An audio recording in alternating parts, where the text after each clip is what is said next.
ในโอกาสเดียวกันท่านนายกรัฐมนตรีแห่งสาธารณรัฐประชาธิปไตยประชาชนลาวได้พบปะกับเลขาธิการใหญ่คณะบริหารงานศูนย์กลางพรรคคอมมิวนิสต์เวียดนาม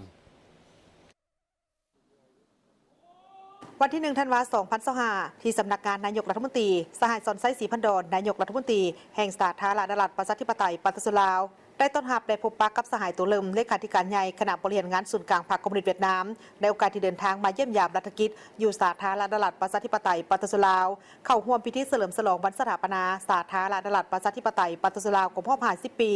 และเป็นประธานร่วมกองประชุมพบปะ2กรมการเมืองลาวเวียดนามแต่วันที่1ถึงวันที่2 ธันวาคม 2025ในโอกาสนี้สหายนายกรัฐมนตรีสอนไซศรีพันดอนก็ได้แสดงความยินดีต้อนรับอย่างอบอุ่นและมีความปิติยินดีเป็นอย่างยิ่งที่ได้มีการพบปะกับสหายตัวเริ่มเลขาธิการใหญ่คณะบริหารงานศูนย์กลางพรรคคอมมิวนิสต์เวียดนามอีกครั้งพร้อมทางได้ตีราคาสูงต่อกับการเดินทางมาเยี่ยมยามในครั้งนี้ซึ่งเป็นการเยี่ยมยามที่มีความหมายสำคัญเป็นพิเศษต่อสายผูกพันของทั้งสองประเทศที่มีขึ้นในท่ามกลางบรรยากาศที่ทั่วภาคทั่วรัฐทั่วกองทัพและปวงชนลาวทางชาติความเฉลิมฉลองและคำนับหับต้อนวันสถาปนาสาธารณรัฐประชาธิปไตยประชาชนลาวครบรอบ50 ปีในวันที่2 ธันวาและวันเกิดประธานไก่สอนพรหมวิหารครบรอบ105 ปี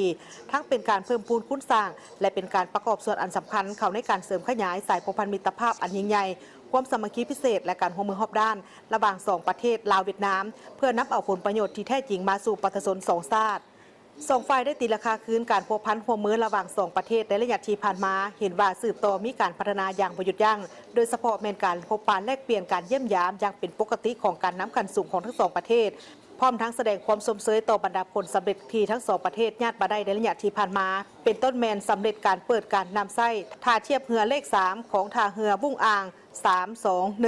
สำเร็จการมอบหับโครงการก่อสร้างศูนย์บำบัดปิ่นปัวและฟื้นฟูสุขภาพผู้ติดยาเสพติดโครงการก่อสร้างฐานข้อมูลเพื่อคุ้มครองสมนครัวและบัตรประจำตัวโครงการก่อสร้างสวนอุทยานมิตรภาพลาวเวียดนามอยู่ดงมะคายพร้อมกันนี้ทั้ง2 ฝ่ายก็ยังได้เห็นดีเป็นเอกภาพกันที่จะสืบต่อในการสุกยู่การจัดตั้งพันขยายข้อตกลงของการนำขั้นสูงของทั้ง2 ภาคก็คือแผนการหัวมือระหว่าง2 รัฐบาลโดยเฉพาะกอแมนการส่งเสริมการหัวมือทางด้านเศรษฐกิจให้มีประสิทธิผลขึ้นตื่มอีกและให้นับมือนับสมคู่กับด้านการเมืองที่ดีเลิศของทั้ง2 ประเทศ